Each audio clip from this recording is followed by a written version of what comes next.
ஓடி போயிடுது.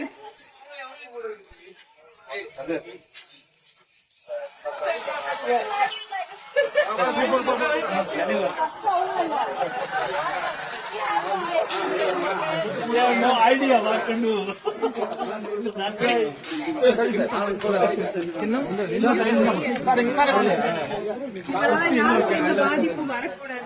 யார் சார் போட்டீங்க?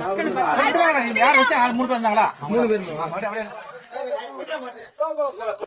ஜீ தமிழில் டெலிகாஸ்ட் ஆகிற ஒன் ஆஃப் தி ஃபேமஸான சீரியல் தான் சந்தியா ராகம். இந்த சீரியலோட பிடிஎஸ் வீடியோ தான் நம்ம இப்போ இந்த வீடியோவில் பார்த்துட்டு இருக்கோம். சீரியலோட ஷூட்டிங் ஸ்பாட்டில் ஜானகி அண்ட் தானா இவங்க 2 பேருடைய அட்ராசிட்டி வீடியோஸ் தான் இன்ஸ்டாகிராமில் ஷேர் பண்ணியிருந்திருக்காங்க. சந்தியா ராகம் சீரியலை பொறுத்த வரைக்கும் 2023 அக்டோபர் 9 ஸ்டார்ட் பண்ணாங்க. இப்போ வரைக்குமே 500+ எபிசோட்ஸை கம்ப்ளீட் பண்ணியிருந்திருக்காங்க. சூப்பராக டெலிகாஸ்ட் ஆகிட்டு இருக்க சந்தியா ராகம் சீரியலில் ரீசெண்ட் எபிசோட்ஸில் வந்து என்ன போயிட்டு இருக்குன்னா, தானாவுக்கு நல்லபடியாக குழந்தை பிறக்கணும்னு ரகுராம் அவங்க கோயிலில் வந்து பூஜை பண்ணி காவடிலாம் தூக்க போகிறாங்க. இப்படி இருக்க நிலையில் அவங்க வந்து உண்மையாக ப்ரெக்னெண்ட்டாக இல்லைன்னு வந்து ரகுராமுக்கு தெரியணுங்கிறதுக்காக புவனேஸ்வரி, பார்வதி, பத்மா இவங்க எல்லாருமே பிளான் போட்டு அதை ப்ரூஃப் பண்ண ட்ரை பண்ணிட்டு இருக்காங்க. அப்கமிங் எபிசோட்ல என்ன பண்ண போறாங்க, மாயான் தானா ரகுராமுக்கு தெரியாம இதை வந்து காப்பாற்றுவாங்களா அப்படிங்கிறது தான் அப்கமிங் எபிசோட்ஸ்ல பார்க்க போறோம். சந்தியா ராகம் சீரியல் எப்படி போயிட்டு இருக்குன்னு உங்களுடைய கருத்துக்களை கமெண்ட் செக்ஷன்ல கமெண்ட் பண்ணுங்க. மேலும் இந்த மாதிரி அப்டேட்ல தெரிஞ்சுக்க மீடியா டோட் சேனலை சப்ஸ்கிரைப் பண்ணுங்க.